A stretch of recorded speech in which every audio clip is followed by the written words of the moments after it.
नमस्कार, मैं महिमा पांडे राधे कृष्णा भक्ति चैनल में आप सभी का स्वागत है। आज की वीडियो में हम मौनी अमावस्या से लेके विशेष रूप से सारी बातें जानेंगे।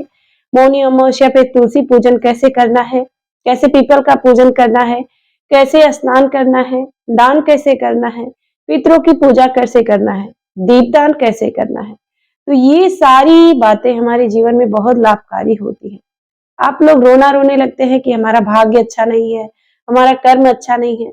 लेकिन भगवान हमारे लिए छोटी-छोटी तिथियां ऐसे बनाए हुए हैं, यदि हम नियम पूर्वक से दीपक जलाते हैं, भगवान का पूजा अर्चना आरती करते हैं, तो सारी समस्याएं हमारे जीवन से धीरे-धीरे छूमंतर हो जाती हैं। तो यदि आप चाहती हैं कि आपके जीवन से छूमंतर हो जाए बीमारी, आपके जीवन से छूमंतर हो जाए सारी दिक्कतें, तो आप मेरी बताए हुए कार्यों को करिएगा और वीडियो को फुल वॉच करिएगा। मौनी अमावस्या जो है पितरों को भी समर्पित होता है और भगवान विष्णु को बहुत प्रिय होता है। इस साल रविवार को मौनी अमावस्या पड़ रहा है, तो इसीलिए रविवार के दिन पड़ने के नाते पीपल और तुलसी का पूजन नहीं कर सकेंगे। पीपल और तुलसी का पूजन हम नहीं करेंगे, बाकी और सारे कार्य करेंगे, लेकिन ऐसा भी नहीं करेंगे कि उनकी आरती अर्चना नहीं करेंगे। तो आज की वीडियो में मैं आपको विस्तार से बताऊंगी, ठीक है। तो सबसे पहले यह जान लेते हैं मौनी अमावस्या कितनी तारीख को है। तो इस साल 2026 में 18 जनवरी को मौनी अमावस्या दिन रविवार के दिन मनाया जाएगा, जो बहुत उत्तम दिन पड़ रहा है। स्नान के लिए बहुत ही उत्तम दिन पड़ रहा है, मगर अगर यही अमावस्या सोमवार को पड़ता है तो और भी उत्तम हो जाता है, क्योंकि तब हम विष्णु भगवान श्री हरि का पूजन पीपल के वृक्ष के नीचे कर पाते हैं और अमावस्या का दिन पड़ता है तो और उत्तम होता है। लेकिन कोई बात नहीं, हम पीपल को तोड़ेंगे नहीं, छुएंगे नहीं, तुलसी को तोड़ेंगे नहीं, छुएंगे नहीं, लेकिन पूजा अर्चना करेंगे। तो कैसे करेंगे?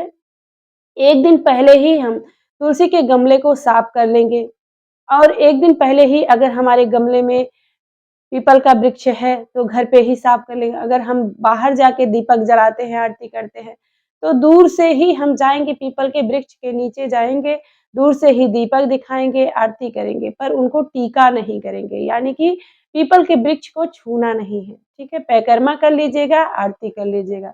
तुलसी जी का भी नियम ऐसे ही लीजिएगा, दूर से ही पूजा अर्चना यानी कि दूर से ही आरती करिएगा, दूर से ही प्रणाम करिएगा, ना उनमें जल डालिएगा और ना ही उनको छुइएगा, क्योंकि रविवार के दिन ना तुलसी के पत्ते तोड़ना चाहिए और ना ही तुलसी में जल डालना चाहिए। तो अमावस्या के दिन इन बातों का ध्यान रखना है, इसीलिए हमें अमावस्या के दिन विष्णु भगवान का पूजा अर्चना तो करना है, पर इन बातों को ध्यान में रखें। तो ये बात क्लियर हो गई। अब दूसरी बात, हमें दान क्या-क्या करना चाहिए। पूरे माघ महीने में तिल का सबसे ज़्यादा महत्व बताया गया है भगवत पुराण में। कहा जाता है एक बीज तिल 1 कुंटल सोने के बराबर होता है। तो इसीलिए तिल का दान बहुत बत मतलब विस्तार रूप से इसीलिए मकर संक्रांति पे बताया गया है, मौनी अमावस्या पे बताया गया है, तो हर दिन षष्ठतिला एकादशी पे बताया गया है, जो कि मैं अपने चैनल पे वीडियो आप सभी के लिए डाली भी हूँ। जो मेरा पुराना चैनल था उसपे तो मैं कर के भी दिखाई थी, इसपे भी मैं कोशिश करती हूँ कि आपको करके भी दिखाऊँ। परंतु पूजन इसमें नहीं करना था, इसलिए आपके लिए मैं ऐसी वीडियो लेके आई जो करके नहीं बताई। उन्हें तुलसी पूजन कैसे करें और कैसे पीपल के वृक्ष में दीपक जलाएँ, मैं करके भी आप सभी को बताती। तो इसीलिए आप सभी मेरी इस वीडियो पे रहिएगा और सपोर्ट करिएगा और सब्सक्राइब कर लीजिएगा, जिससे आपको वेद शास्त्र प्रमाणित बातें मिलती रहेंगी। तो इसी प्रकार से हमें तुलसी पूजन करना है, हमें समझ में आ गया। तिल की बात कर रहे थे हम, तो तिल हमें ज़रूर दान करना है। अब जो लोग मकर संक्रांति पे, षष्ठतिला एकादशी पे नहीं मालूम था या किसी भी वजह से तिल दान नहीं कर पाए, वो लोग मौनी अमावस्या पे तिल दान ज़रूर करिएगा, ज़रूर करना, ज़रूर करेंगे। ऐसा मन में अपने रखना है, इसीलिए वीडियो आपको सबसे पहले मिल जा रही है, तो आप लोग काले तिल ज़रूर खरीद के लाइएगा और मौनी अमावस्या के दिन सवा पाव, सवा किलो मतलब जितना हो सके आप दान दे दीजिएगा। अपने बच्चों से भी करवाइएगा। इस दिन शकरकंद और गुड़ और घी, इन सब चीज़ों को दान ज़रूर देना चाहिए। तो दान हमें उस व्यक्ति को देना है जिनके पास धन नहीं है, धनहीन लोगों को दान देना चाहिए। अगर जिसके पास पहले से ही है, हम उनको दान देते हैं तो हमें उतना पुण्य प्राप्त नहीं होता है। तो इसीलिए हमें ज़रूरतमंद लोगों को दान देना चाहिए, ऐसा कहा जाता है शास्त्रों में। बाकी आपकी मर्जी, आप किसे दान देंगे। लेकिन मैं यही सजेस्ट करूँगी आप सभी को कि जो लोग गरीब हैं, आप उन लोग को वस्त्र दान दीजिए, काले तिल दान दीजिए, गुड़ दान दीजिए, जितना हो सके सब चीज़ दान दीजिएगा। चावल का दान बहुत ज़्यादा उत्तम बताया गया है मौनी अमावस्या के दिन, तो चावल का दान भी दीजिएगा दान। कहा जाता है मौनी अमावस्या के दिन अगर शाम के टाइम में प्रदोष काल में दीपदान वृक्ष के नीचे, किसी भी देव वृक्ष के नीचे अगर किया जाता है, देव वृक्ष में कौन-कौन से वृक्ष आते हैं? सबसे पहला आता है पीपल का वृक्ष, बट वृक्ष, तुलसी जी का वृक्ष और ये समी का पेड़, मदार का पेड़, मतलब ये सब पेड़ जो होते हैं ये देव वृक्ष माने जाते हैं। तो आप जैसे कुछ लोग परेशान हो जाते हैं ना वीडियो में देख के कि अब वो दीदी तो बताई थी कि पीपल के वृक्ष और लगाना है तुलसी जी के, तो तुलसी जी तो हिंदू धर्म में सबके घर में होते हैं, तुलसी जी के नीचे लगा सकती हैं। तुलसी जी भी नहीं है, आप बाहर गई हैं, आप बाहर फ्लैट में रहती हैं, नहीं है, मान लीजिए बात कह रहे हैं, नहीं है, तो आप क्या करेंगी? किसी भी देव वृक्ष के नीचे आप लगा देंगी, जो अभी-अभी मैं सबका नाम बताई हूँ। अगर कुछ भी नहीं मिलता है तो कोई बात नहीं, आप अपने मेन डोर के सामने भी लगा सकती हैं। और एक उपाय करिएगा अमावस्या के दिन, अमावस्या के दिन शाम के टाइम में अपने और सुबह के टाइम में अपने चौखट को ज़रूर धोना चाहिए और चौखट को धोने के बाद दाहिने और बाएँ दोनों तरफ सरसों के तेल का दीपक ज़रूर जलाना चाहिए और गोल बाती का दीपक नहीं जलाना है, लंबी बाती का दीपक जलाना है और कोशिश करें रेड कलर की बाती हो। अगर रेड नहीं है तो आप मार्केट में बहुत ईज़िली मिल जाता है। अगर आप घर पे बनाती हैं रुई से तो थोड़ा-सा उसमें रोली या कुछ भी मिला के बनाएँगी तो रेड हो जाएगा।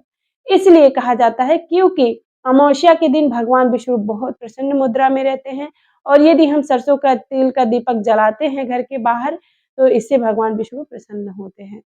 अमावस्या के दिन हमें झूठ नहीं बोलना चाहिए, किसी का मन दुखाना नहीं चाहिए, चोरी, बेईमानी, कपट ये बिल्कुल नहीं करना चाहिए। तो इन सब बातों का ध्यान रखना है, अपने बच्चों से दान करवाते रहना।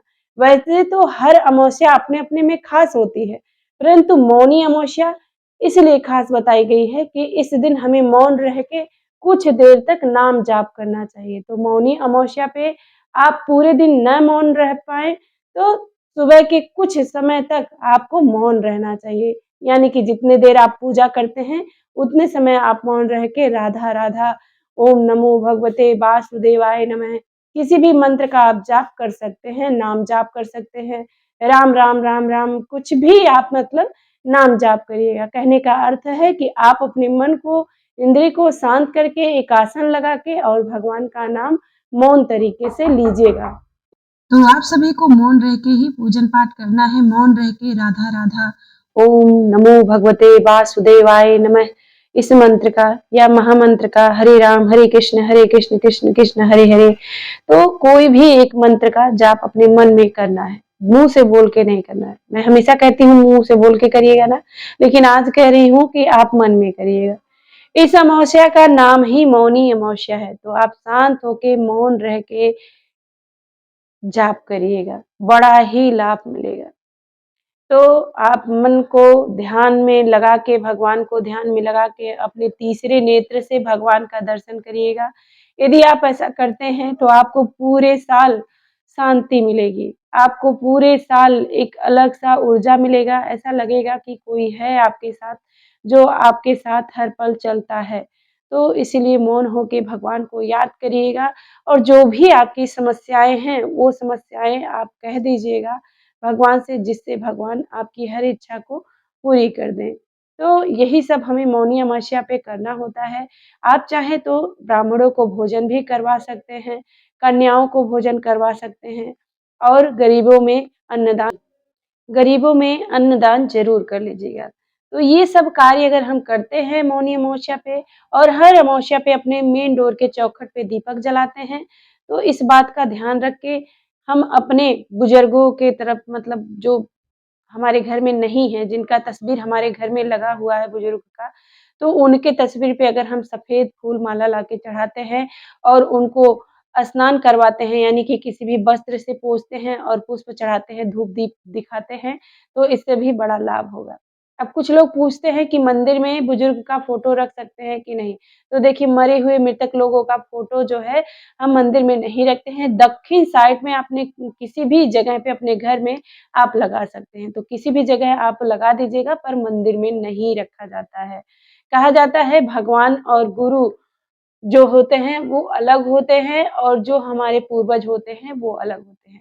आशीर्वाद हमें सभी देते हैं, सबकी कृपा हम पे बनती है, पर मृतक लोग का फ़ोटो दक्षिण साइड ही ज़्यादा अच्छा होता है।